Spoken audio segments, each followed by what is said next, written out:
ఆపండి, ఆపకూడదు.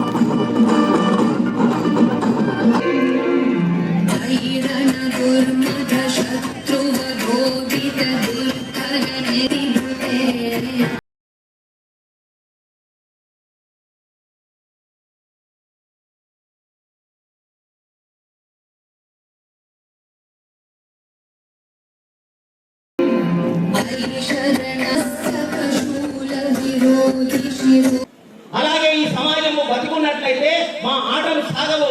హిందూ ధర్మము కలిసి ఉన్నట్లయితే, సనాతన ధర్మము కలిసి ఉన్నట్లయితే విదేశీ శక్తులు వికృతులు అన్ని కూడా ఇక్కడ సాగవని చెప్పేసి హిందూ ధర్మాన్ని విడగొట్టడం కోసం హిందువుల్ని కులాల పేరుతో, ప్రాంతాల పేరుతో, భాషల పేరుతో విడగొట్టినట్లయితే అనేక రకాల ప్రయత్నాలు చేశారు.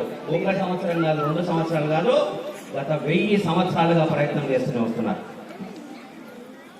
వాళ్ళు అనుకున్నట్లు హిందూ సమాజం ముక్కలైతున్నది, కానీ కలుస్తున్నారు. హిందూ సమాజం ఎప్పుడెప్పుడైతే విడిపోయిందో, ఎప్పుడెప్పుడైతే హిందూ సమాజం కులం పేరుతో, ప్రాంతం పేరుతో, భాష పేరుతో, ఫలానా పెద్దవాళ్ళు చిన్నవాళ్ళనే పేరుతో విడిపోయామో అప్పుడు మనము విదేశీయుల చేతిలోకి బానిస బతుకులైపోయాం. మన తెలంగాణ ప్రాంతము గోల్కొండ నవాబుల చేత పరిపాలించబడ్డ 100 సంవత్సరాల పాటు. మన తెలంగాణ ప్రాంతము నైజాం రాజు 200 సంవత్సరాలు ఈ దేశాన్ని పరిపాలించాడు. వదిలిపెట్టని రాజ్యాన్ని చెప్పాడు. ఎందుకు ఈ ప్రాంతము బలహీనమైపోయి మొగలాయలకు, ముస్లింలకు లొంగిపోయింది? ఒకే ఒక కారణము, మనమంతా ప్రాంతం, భాష, కులం పేరుతో విడిపోయినప్పుడు అతి సులభంగా మనకంటే బలహీనులు, మనకంటే సంఖ్యాబలంలో తక్కువ ఉన్నటువంటి వాళ్ళు, మనకంటే తెలివి లేని వాళ్ళు 200 సంవత్సరాలు పరిపాలించారు. అలా భారతదేశం యొక్క చరిత్ర చూసినట్లయితే ఈ భారతదేశంలో హిందువులు 1000 సంవత్సరాలు బానిసగా బతికారు.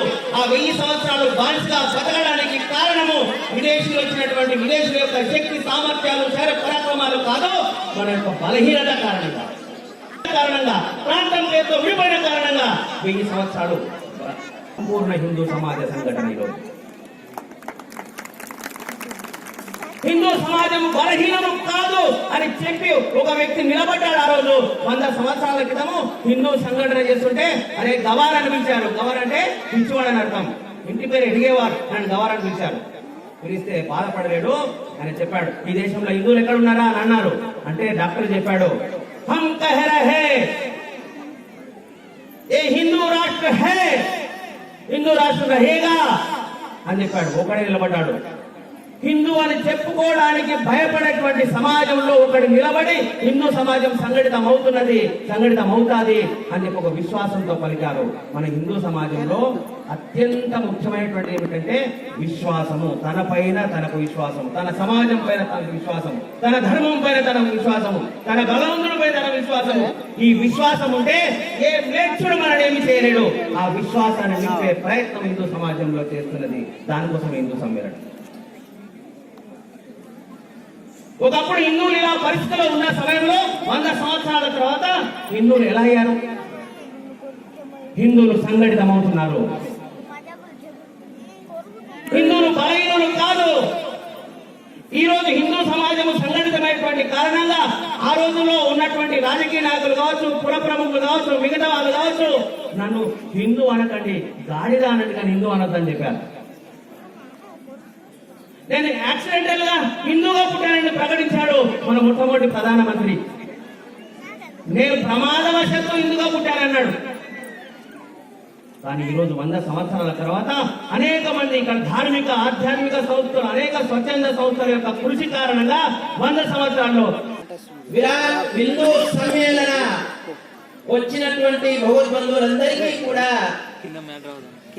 మనం తెలుసుకోవాల్సిన విషయాలను మనం తెలుసుకోవాలి. ఇందాక చిన్నారులు నాట్య ప్రదర్శన చేస్తూ ఉంటే, ఆ నృత్యం చేస్తుంటే ఆ కన్న తల్లిదండ్రులు ధన్యులైనట్టే.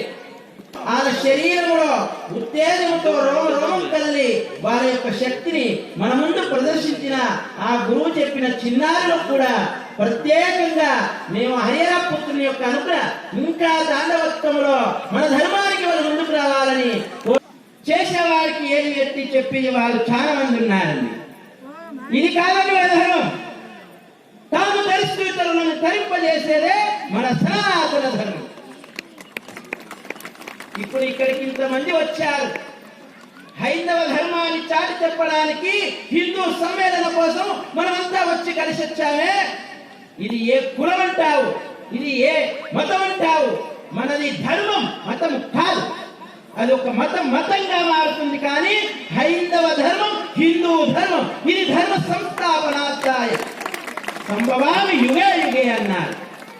ఎలా ఎలా ఈ ధర్మస్య జ్ఞానే భవతు భారత అభ్యుత్థానం ధర్మస్య సదాత్మానం సుధామ్యహం అన్నారు. ధర్మాన్ని నువ్వు రక్షించు, ఆ ధర్మం నేను రక్షించు, ఆ ధర్మమే నీకు తెలవాలి. ధర్మం నీలో నిండిపోతామన్నారు. అక్షరాలు పలకని వారు ఉన్నా ఒకటే, పోయినా ఒకటే. అంటారా? తింటారా? బయలుదేరండి. వాళ్ళు అన్నది అన్నారు, ఎత్తుకున్నోళ్ళు అన్నారు, పోయినోడు అంటారా? అనిపించండి. శ్రీరామ జయ